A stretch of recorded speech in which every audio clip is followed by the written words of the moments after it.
Entre valles y montañas, entre ríos y cañas, está mi tierra dorada, entre la bruma plata. Cuántos pueblos, cuánta gente, somos todos tan diferentes. Muy buenas tardes, tengan todos ustedes bienvenidos a su casa, El Ramonense, en Yo También Soy de Moncho y en el canal de YouTube, El Ramonense, como cada domingo a las 3 de la tarde. Aquí con mi amigo y compañero Jorge Eduardo Jiménez. Muchas gracias, Paul. Nuevamente aquí un episodio más del Ramonense, cada domingo a las 3 de la tarde, según dicta el reloj.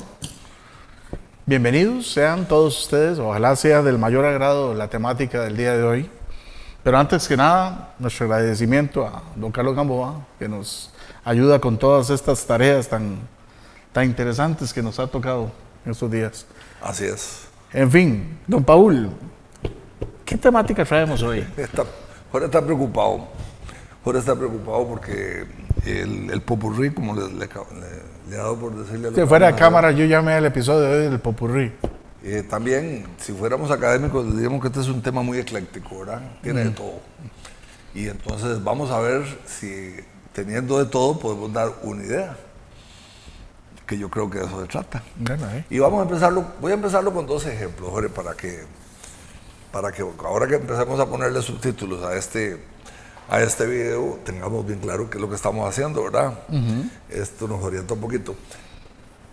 Antes de iniciar el programa, aquí fuera de cámaras, estábamos conversando con nuestro productor, Carlos Gamboa, a quien no le hemos dado las gracias, pero se las damos ya por todo lo que hace por nosotros y por todos ustedes con este trabajo maravilloso. Y un amigo que nos hacía una pregunta sobre el tema del Valle de los Palmares, ¿verdad? Ese era el fondo de la consulta. Y nosotros le decíamos, mire, es que uno tiene, en esto uno encuentra información clara en algunos lugares, pero a veces no está tan clara. A veces la información más bien te lleva a otra idea. El tema de la Fundación de San Ramón en el Valle de los Palmares confunde, porque mucha gente le dice, me ha dicho a mí muchos años, y a vos también seguro, y a muchos de ustedes, es que San Ramón era de Palmares. Bueno, eso no tiene nada malo. Si San Ramón fue de Palmares o no fue de Palmares, es una cuestión histórica. Pero se lo dicen a uno haciéndole ver algo como que imprevisto, ¿verdad? Como usted no sabía eso. Y siempre le hemos dicho, no, aquí partimos de un error histórico y le contamos el cuento que ya hemos dicho mucho acá. El Valle de los Palmares era un área geográfica que se iniciaba en San Miguel de Naranjo y terminaba aquí en lo que llamamos Magallanes de San Ramón. Y el poblado de San Ramón se fue formando y configurando dentro de una parte específica de ese Valle de los Palmares, que es lo que se ya conoce como las cabeceras del Río Grande, río que nace aquí en las montañas entre San Rafael y Santiago, y eso le dio el nombre de San Ramón de los Palmares. 44 años después se funda un nuevo cantón que lleva el nombre de Palmares. Antes de eso se llamó Barrio San Anselmo, y antes de eso se llamó Barrio Mercedes. Barrio Mercedes. Desde 1856 hasta 1888, el Barrio Mercedes era distrito de San Ramón, era el distrito tercero, ¿verdad? Entonces, el nombre Palmares aparece ya como un nombre político, digamos así, dentro de una distribución política del país, hasta 1888. Entonces, esa confusión o ese dato lleva a mucha gente a tener una idea de cosas que no corresponden, Jorge. Y pongo otro ejemplo. Que conste, estoy tratando de explicarle a Jorge primero por dónde que nos vamos con este enredo, ¿no? Y lo hacemos poniendo estos ejemplos que le estamos poniendo a todos ustedes. En 1914, bueno, eso pasó en 1914, muchos años después. Estoy leyendo yo un periódico de ese año, del 30 de agosto de 1914, en donde dicen que felicitan sentidamente a don David Herrera por el nacimiento de su primogénito. Ese dato que dice, Jorge. David Herrera. Sí. El nacimiento. Y a su señora Graciela García. por el nacimiento de su primogénito. Eso dice la esquelita. Les deseamos los parabienes, que el niño sea muy saludable. ¿De qué año estamos hablando? 1914. El 30 de agosto los felicitan porque el hijo había nacido el 23, una semana antes. Bueno, ese dato no dice nada. Sí, no, me quedé Pero dice pensando. mucho. Entonces, cuando uno está en esto, por eso que yo te decía, son datos sueltos que dicen mucho y no dicen nada. Hay que darle sentido a veces. Y en esto hay que ser un poquito audaz. Los historiadores puros generalmente son más cautelosos. Yo le digo, yo no soy un historiador de formación, soy de pasión. Entonces yo me doy esa licencia de intuir a veces cosas. Cuando decís puro, te referís a los académicos. A los académicos, Ok. ¿verdad? Yo me doy esa licencia de intuir las cosas y asumir, ¿verdad? Y a veces hasta batear. Bueno, prueba y error, es un método aceptado. En béisbol el bateador pega la bola o no la pega, ¿verdad? Pero se hace el intento. Si la pega, la pega. Entonces no quiere decir que esa es nuestra herramienta de trabajo, ni nuestro método de estudio, pero cuando yo leo esa esquela o ese pequeño, esa congratulación ahí, yo digo David Herrera, Graciela García, un momentito. Herrera García. Entonces llamo a un amigo muy estimado y le digo, mira, decime una cosa, ¿dónde nació Adolfo Herrera García? ¿Verdad? Estoy intuyendo quién es. Ahí no dice que es Adolfo, dice que es su primogénito. Y entonces me dice, ya sé por dónde vas y te voy a decir que no nació en San Ramón. Acabo de ver un artículo en el periódico de La Nación donde dice que nació en San José. Y digo yo, ese día teníamos programa de radio, un programa que tuvimos en la radio por muchos años que se llamaba El Ramonense también. En Sideral, ¿dónde? En Radio Sideral. Y después de que salimos me dice, mira, es que eso me dejó intrigado, vamos y me invitó a una cerveza ahí en mi barrio, ahí en el centro del barrio de San José. Linda Flor. Donde Pilar Hidalgo. Y entonces estamos ahí conversando y discutiendo eso. No, me decía, no. Le digo, mira, yo estoy seguro que nace en San Ramón.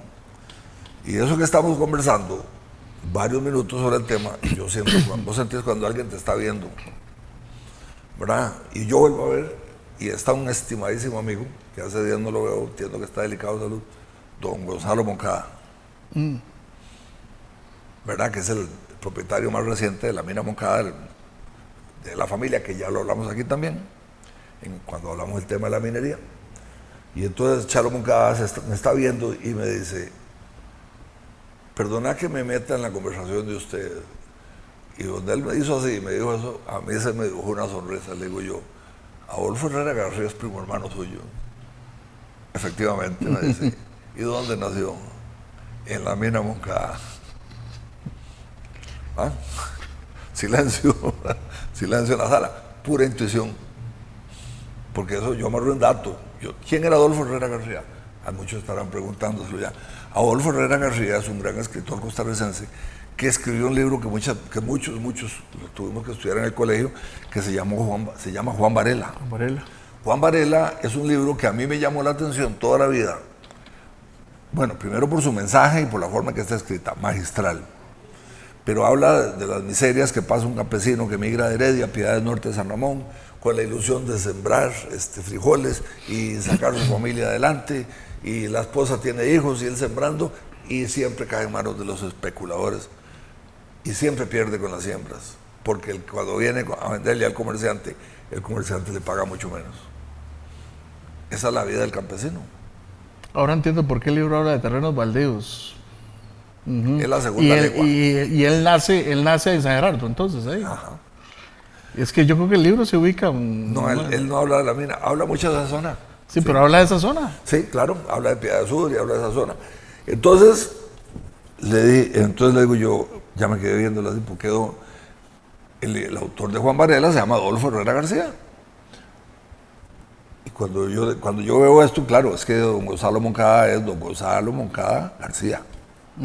Hijo de doña Armandina García Solano, hermana del famoso poeta Arturo García Solano, un poeta clásico ramonense que es muy reconocido a nivel nacional, fue hasta gobernador de San José, Arturo Moncada García Solano, escribió un poema que fue ganador, que se llamó el famoso poema Los Troncos. Es una figura muy conocida en la historia poética. Okay.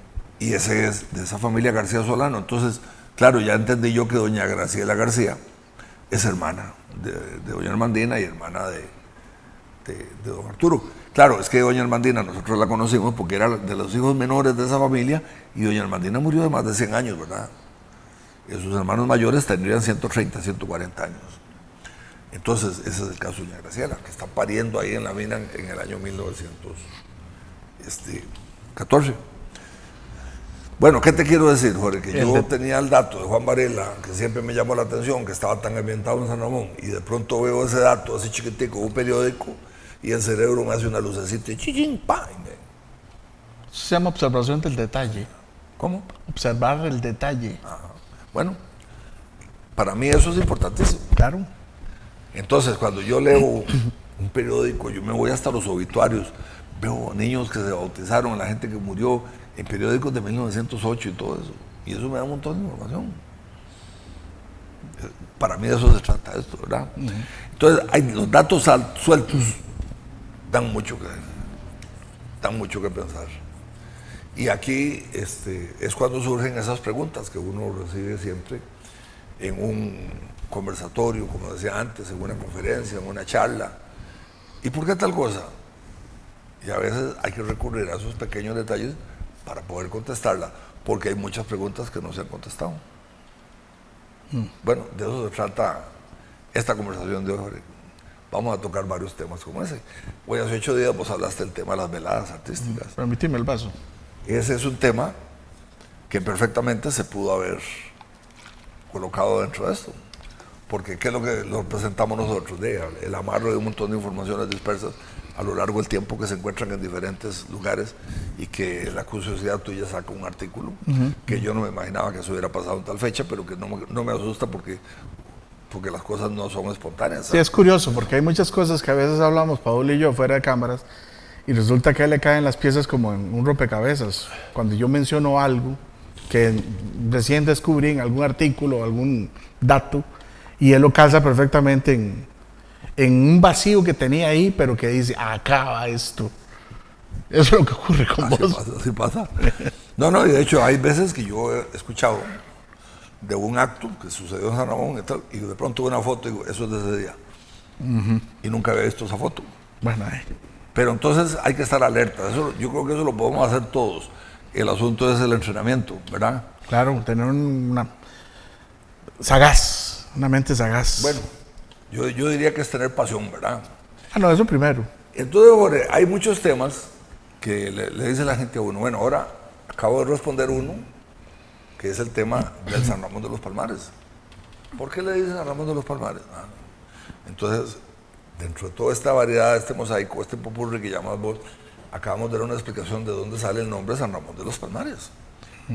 No es un tema de pertenencia a otro poblado ni nada por el estilo, sino la ubicación física en el momento de la fundación, que es en el Valle de los Palmares. Valle de los Palmares. Y repito el dato, en la segunda nota que aparece en el libro de don Eduardo Fournier, Valle de los Palmares está escrito todo en minúscula.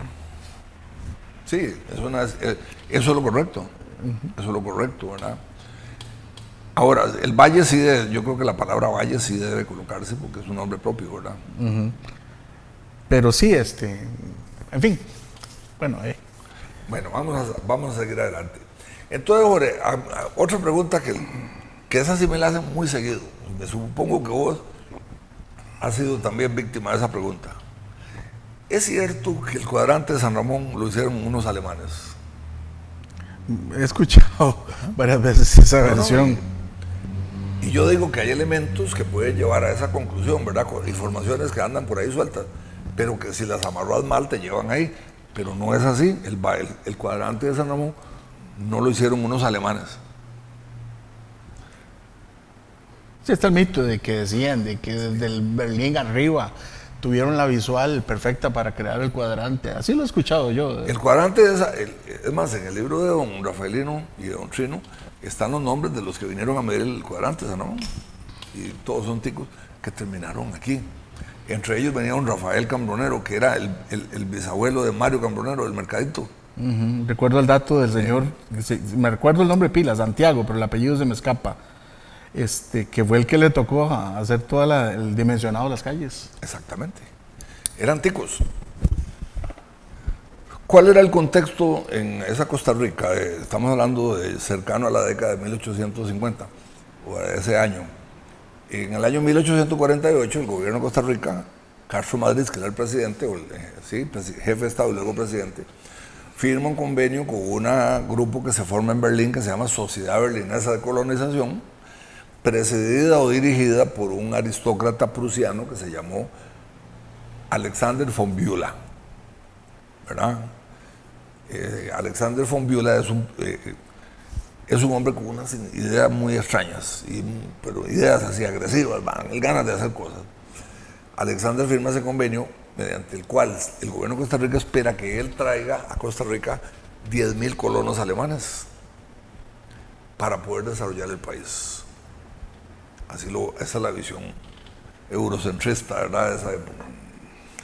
Entonces, él forma la sociedad en Berlín y se viene para Costa Rica. Nunca logró traer los 10,000. Sí vinieron barcos, hubo varias migraciones alemanas.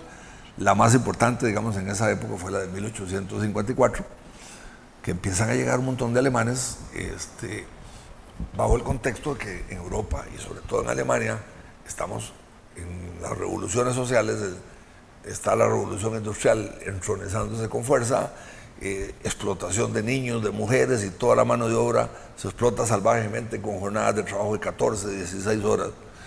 Carlos Marx viene y denuncia su manifiesto comunista, denuncia todo lo que está pasando y empiezan a perseguir gente, hay revoluciones, gente que huye de Europa. Y empiezan a llegar a Costa Rica muchos de esos fugitivos. De Prusia, un montón. Muchos prusianos. Pero ¿qué viene ahí? Ahí vienen médicos, vienen ingenieros, vienen empresarios, viene mucha gente con conocimiento. Entonces, los alemanes se instalan, primero el gobierno en el convenio les asigna 230,000 acres, que es una cantidad muy grande de terreno, en un lugar que se llama La Angostura, en Turrialba. Ahí se asientan. Tengo crónicas de viajeros por Costa Rica. Hay uno que se llama Wilhelm Marr. Ese libro lo has recomendado, ¿verdad? Lo he recomendado varias veces. Se llama Costa Rica en el siglo XIX, Relatos de Viajeros. Es de la UNED. Voy a presentarles para que conozcan la portada. Uno de ellos se llama Wilhelm Marr. Y hay otros dos que son muy importantes, que vienen acá y que hacen un recorrido por todo el país, duran 2 años acá, y dejan un libro que se llama La República de Costa Rica en la América Central. Esos alemanes son huéspedes finalmente en La Angostura, en la finca de von Bülow. Ahí los reciben y ellos conocen el proyecto. Descubren que es un lugar inhóspito, retirado, insalubre, ya guindando colgando hacia el Atlántico, pero que el varón está interesado en ese lugar porque él tiene un interés muy personal en construir el camino a Matina, ¿verdad? Entonces, por eso el proyecto no tiene el éxito deseado, porque muchos colonos se sienten obligados a ir a un lugar que no tiene futuro solo por cumplir los deseos del varón. Entonces el proyecto fracasa. Pues les dan otro lugar por Zarapequí, luego otro por Caña. El tema es que la mayoría de los alemanes que vienen se dedican al comercio, el Federspiel, los Lehmann, los Niehaus, todos esos apellidos alemanes en Costa Rica, Tattenbach, etcétera, son apellidos Romoser, que vinieron en esas migraciones. Y esa gente se mete a la industria cafetalera, se meten al comercio en la avenida central, ¿verdad? Y se convierte en una colonia muy próspera y muy fuerte en el país. Pero nunca van a llegar los 10,000, no llegan, ni mucho menos. Pero entonces el asunto es que los alemanes también vienen militares de profesión, como el barón von Bülow, como Karl Hoffmann, que luego va a ser el jefe médico de las tropas en la campaña del 56, como Franz Kurse, que es un ingeniero célebre que va a ser el que va a llevar a Costa Rica de la mano por la construcción moderna, siendo ministro de Fomento, de Transportes ahora. Y entonces todos esos alemanes empiezan a construir cosas muy interesantes. y son gente que apoyaron al presidente. Fueron los más importantes asesores militares de Juanito Mora. Fueron las personas que dieron asistencia médica. Fueron los que construyeron obras. Se metieron con el tema de la construcción de San Ramón. Diseño de poblado. Entonces, por todo lado anduvieron. Entonces, yo creo que por esa unión de datos que a veces se dan de rebote o de chiripa, como decíamos nosotros, carajillos, es básicamente lo que lleva a decir, bueno, sí, que el cuadrante de San Ramón lo hicieron unos alemanes. Los alemanes no llegaron a San Ramón para los tiempos del cuadrante. Ese cuadrante, como lo decía, la comisión que vino, nombrada por el gobierno de la República, a San Ramón, que eran 3 topógrafos, o llámelos como los quiera llamar. Eso es antes de 1850. Ese era el término más usado, agrimensores. Vienen antes de 1850. La influencia de los alemanes se va a ver posteriormente. Por ejemplo, nosotros tenemos que el barón von Bülow, Alexander, que es el más importante de ese grupo, tiene un fin trágico. Como asesor militar, él está en la batalla de Rivas. Y cuando regresan de Rivas, huyendo de la peste y el cólera, como todos, se establece un campamento nocturno para pasar la noche en Liberia. Y ahí alrededor de la fogata están conversando y el general Cañas, dice la historia, en la punta de un cuchillo le dio un pedazo de salchichón. A von Bülow. A von Bülow. Y eso fue todo. Le pegó el cólera. ¿Verdad? El varón muere de cólera. Cuando él viene a Costa Rica, viene con un sobrino que se llama Carlitos, más conocido como Carlitos. Los relatos de los viajeros alemanes lo definen como una persona muy fina, ¿verdad? Que administraba un hotel que por la ubicación que dan estaba por donde está el Hotel Europa, por ahí estaba un hotel de San José. Y esos viajeros lo conocieron ahí y trataron con él. Eso es empezando la década de 1860. A ver, Carlos von Bülow también. Carlos von Bülow. Ok. Carlos von Bülow también es aristócrata. Vamos a ver, el pronombre von, que se escribe V-O-N, o von, ¿verdad? Von, define un aristócrata. Si vos fueras un aristócrata alemán, te llamarías Jorge von Jiménez. ¿Ok? Ese es el uso correcto. Entonces, Carlos von Bülow, a principios de los 60, todavía está administrando un hotel en San José. Y hacia 1866 aparece ya en San Ramón. Carlos von Bülow. Sí. Esa es la presencia más cercana de un alemán. Esa es la primera, diríamos. Sí. Yo diría que sí. Digamos, ahí están llegando los alemanes a San Ramón, ya estaba el cuadrante diseñado. Ya no lo digo por eso, sino estoy mencionando de por qué esa presencia de alemanes tiende a dar una imagen, ¿verdad? Y porque era un contexto de que los alemanes que estaban en el país eran gente muy preparada, era gente que estaba en capacidad de hacer un cuadrante más, de diseñar el Palacio Municipal o la iglesia anterior como la diseñó. Es que la iglesia la diseñó Kurse. Carlos Runenbaum no era alemán. Karl Runenbaum, por supuesto, ese fue el que diseñó el Palacio Municipal. El Palacio Municipal. Y Franz Kurse, como ministro de Fomento, fue el que diseñó el Palacio. Es la iglesia primera. La iglesia. La primera. La primera. Pero tampoco es casualidad que en el 27, cuando el terremoto botó la iglesia en el 24, se mandó a traer la estructura y se mandó a comprar a la Casa Krum. A la Casa Krum en Alemania. ¿Verdad? Había un pegue. Por otra parte, nosotros tenemos un... Había sacerdotes alemanes también, ¿verdad? Ah, claro, el segundo obispo, Bernardo Augusto Thiel, que fue el que nos cerró la biblioteca aquí, era alemán. Era alemán. Entonces, había una gran influencia, la colonia alemana era muy fuerte y muy importante porque en realidad cubrían necesidades del país, ¿verdad? En diferentes campos. También hay otro dato, los Acosta, Máximo Acosta, realizó actividades en Turrialba, poco antes de ser exiliado en San Ramón en 1850. Entonces, no es sorpresa que los alemanes que están en Turrialba de pronto aparecen por San Ramón, porque tienen gente que los informa, que los induce o que los invita a venir a San Ramón. Igual pasa, porque digamos, de los primeros alemanes que llegan a San Ramón, no solamente está el barón von Bülow, que se casa con una hermana de Juan Vicente Acosta y de Rafael Acosta, que se llamó Domitila Acosta Chávez, ¿verdad? Empezamos a ver los nexos, que son los que habían vivido en Turrialba también, que es donde está la angostura. Entonces, ¿cómo llega von Bülow a San Ramón? Posiblemente Domitila se lo trae porque aquí está exiliado Máximo y la familia emigra hacia acá. Y si vos buscas, como lo que estamos hablando, nuestro insigne buscador, en dónde se casaron Domitila Acosta y Carl von Bülow, te voy a apostar lo que quiera que se casaron en San José. ¿San José? Claro, y se lo trajo para acá. Bueno. ¿Verdad? Entonces, cuando nos damos cuenta es que además en Turrialba hay otro alemán que se llamó Augusto Pieper. Ese apellido sí Claro que lo lo reconocemos. identifico más. Augusto Pieper fue el segundo esposo de una alemana que había emigrado aquí mucho antes. Fue de los primeros que llegó antes de las migraciones de von Bülow, que se llamó doña Guillermina Steffen Grigat. De las 3 hermanas memorables. La madre. La madre de las 3 hermanas. Sí, la llegada de Guillermina tiene un sentido trágico tremendo.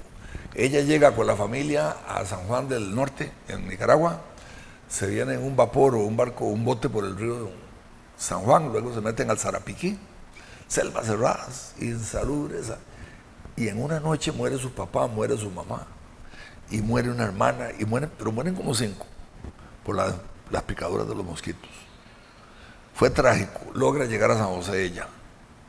Y ella tiene oficios muy simples, empleada doméstica, trabaja en un negocio, sobrevive durante mucho tiempo.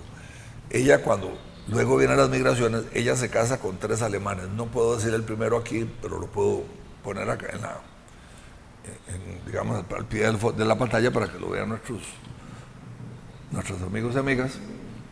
Pero sí le puedo decir que el segundo esposo se llamó Augusto Pieper. Con Augusto Pieper ella tiene 4 hijas. No sé si Augusto Pieper muere o si simplemente siguen caminos diferentes. El asunto es que Guillermina Steffen aparece con sus 4 hijas en San Ramón. ¿Por qué?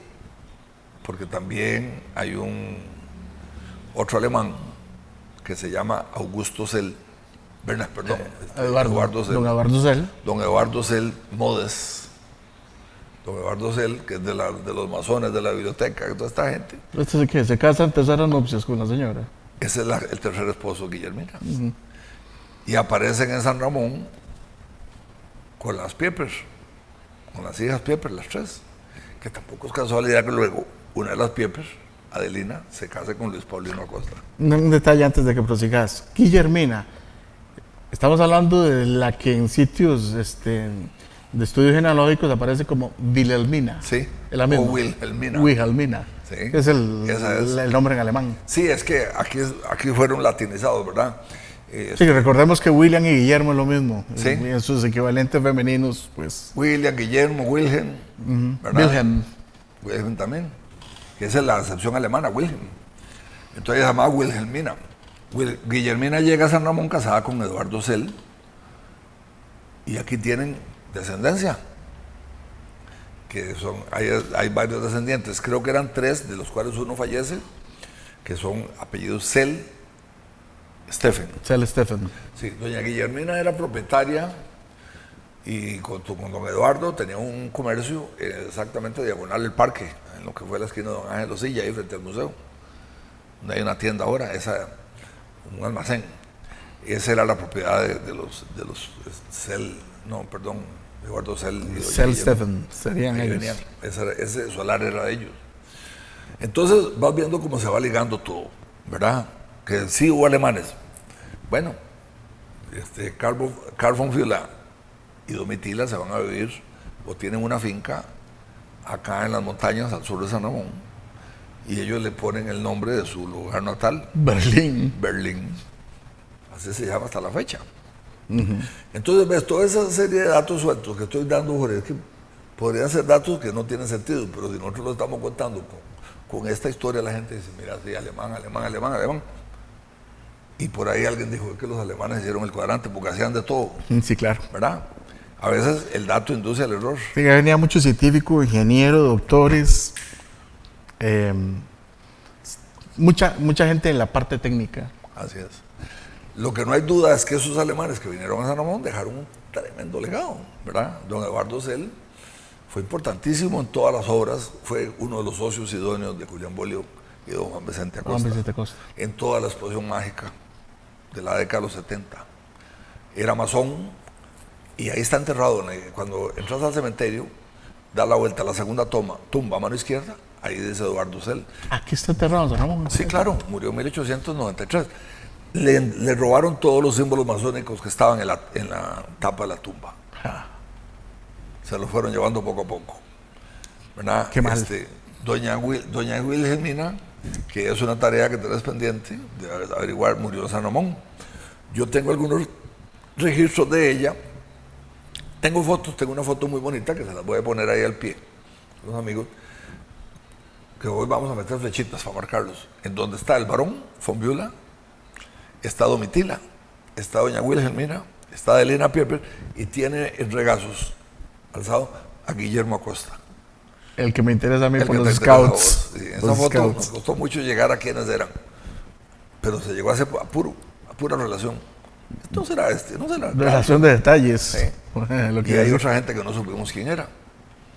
Pero es una foto posiblemente como de 1883, es de las más viejas que yo tengo. Esa es la que decías vos que es de las fotos más viejas posiblemente que conoces de San Ramón. Sí, esa es una.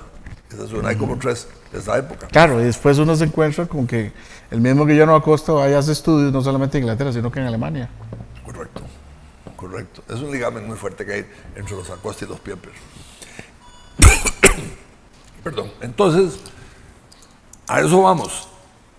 Lo que yo quería dejar, la idea de hoy es que la historia nuestra es tan rica y todo está tan documentado que a veces uno se encuentra que el exceso de información no necesariamente causa el efecto deseado, porque está dispersa, hay que ordenarla.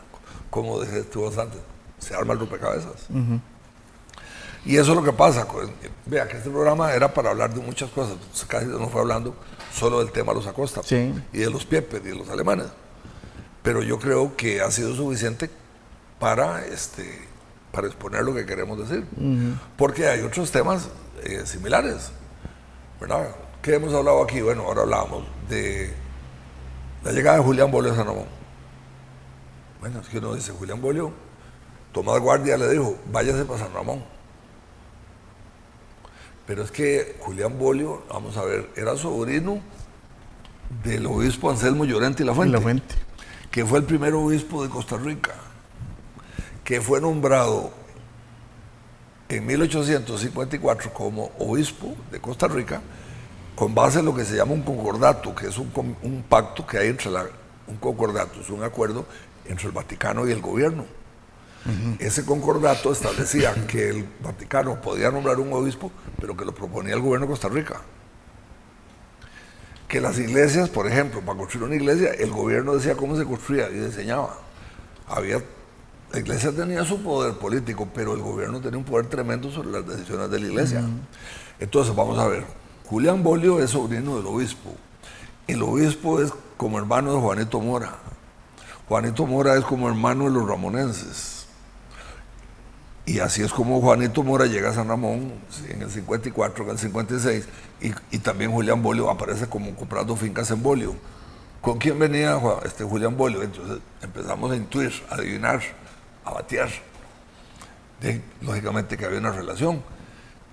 Julián Bolio era hijo del obispo, sobrino, perdón, y el obispo Anselmo Llorente junto con Juanito Mora fueron los que le metieron el coraje y la pasión al pueblo de Costa Rica para ir a pelear. El obispo le dijo a los católicos que había que pelear para defender la religión y la patria. Y los ticos se fueron a pelear como diablos, como demonios contra los judíos-teros. Entonces había una gran amistad entre toda esa gente que Juanito Mora puso al mando de las tropas. ¿Quién estaba como coronel?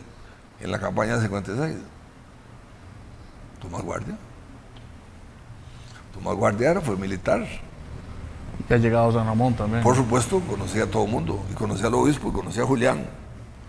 Entonces, cuando se pelean en 1869, Tomás Guardia le da el golpe de Estado a Jesús Jiménez, y Julián Bolio se le pone rejego, y no hay manera que lo convenza, al final se enoja y le dice, vaya para San Ramón.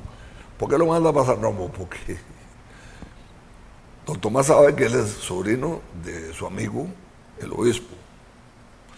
Él sabe que vino a San Ramón y sabe que tiene finca en San Ramón. Y sabe que en San Ramón él se puede venir y aquí está tranquilo. Y además son amigos porque estuvieron juntos en el 56.